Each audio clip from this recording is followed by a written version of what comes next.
অতীব জঘন্য performance CSK তরফ থেকে, অতীব জঘন্য পারফরমেন্স।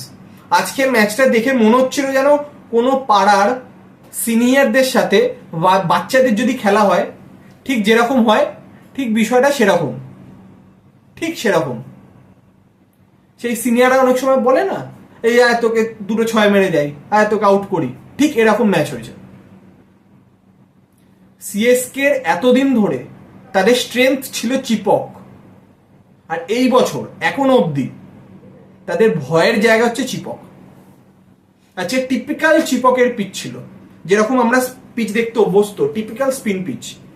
এখানে 140, 150 ভালো টোটাল, কিন্তু সেইখানে সিএসকে প্রথমে ব্যাটিং করে 103 রান করে।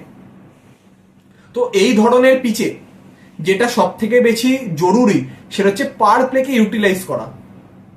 যতক্ষণ না স্পিনার আসছে, পাওয়ার প্লেতে দুজন বাইরে আছে, তখন আপনাকে রান তুলতেই হবে।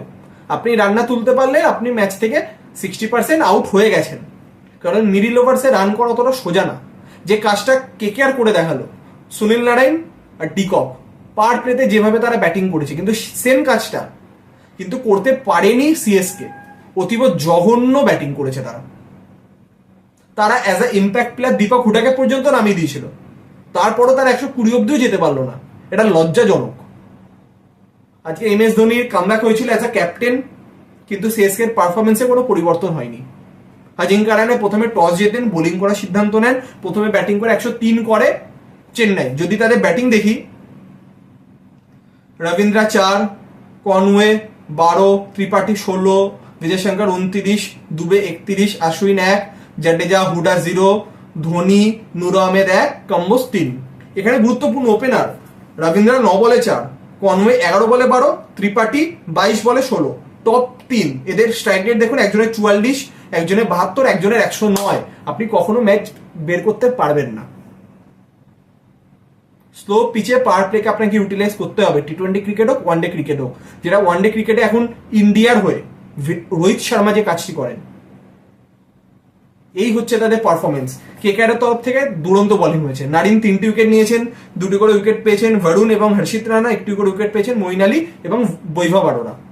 তো 104 রান যখন চেস করতে নামে কেকেআর, তো সকলে জানে স্পিনার প্রথমে বোলিং করবে, অত আশ্বিনকে দিয়ে শুরু করবেন, তারপর নূর আহমেদ, কারণ চেন্নাইয়ের স্ট্রাইক বোলার হচ্ছে নূর আহমেদ, যিনি এখন পার্পেল ক্যাপ হোল্ডার। কিন্তু তাকে যখন আনালো ততক্ষণে ম্যাচ শেষ। এখানে পিচে স্পিন ধরছে, সেখানে প্রথম পাওয়ার প্লেতে চেন্নাইয়ের তরফ থেকে বোলিং করেছে 5টা over fast bowler. 3 over Khalil 40 run খেয়েছেন, 2 ওভার করেছে কম্বোজ 19 রান দিয়ে 1টি উইকেট নিয়েছেন, ডিককের উইকেট, কিন্তু সেটার কোনো ভ্যালু নেই। তারপর যখন ফাইনালি নূর আসেন, তিনি নারিনকে আউট করেন, কিন্তু নারিন 18 বলে 44 করে গেছেন, তিনি তার কাজ করে বেরিয়ে চলে গেছেন। তারপর আসেন রিঙ্কু, 10 ওভার 1 বলে 2 উইকেট হারিয়ে রান তুলে নেয় কেকেআর।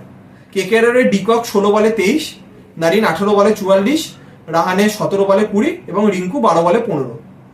কুইন্টন ডিককের স্ট্রাইক রেট 143, নারিনের 244।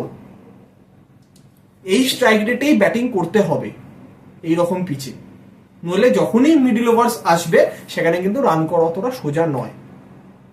তো যার ফলে জঘন্য পারফরমেন্সের জন্য সিএসকে ম্যাচটা হেরে গেল। এবং কেকেআর গত ম্যাচ ক্লোজ এনকাউন্টার ছিল এলএসজির সাথে, ইডেন গার্ডেন্সে হেরে গেছিল, কিন্তু আজকে তারা দুরন্ত জয় পেল। এই জয় এগেইনস্ট সিএসকে অ্যাট চিপক তাদেরকে অনেকটা, তাদের কনফিডেন্সকে অনেকটা বুস্ট করবে।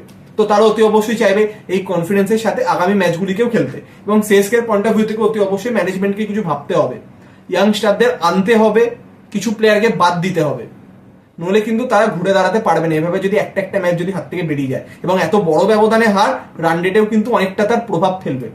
তো আমরা সকলে আশা করবো সিএসকে এই জায়গা থেকে ঘুরে দাঁড়াবে এবং আগামী ম্যাচগুলিতে ভালো পারফরমেন্স করবে। তো এই ছিল আজকের ম্যাচের আপডেট। তো আগামীকাল mega Sunday double header, first match Gujarat versus Lucknow এবং second match Punjab versus Hyderabad. তো দুটো ম্যাচেরই বিস্তারিত আপডেট নিয়ে অবশ্যই দেখা হবে একটু নতুন ভিডিওতে। তখনকার মতো এতটাই।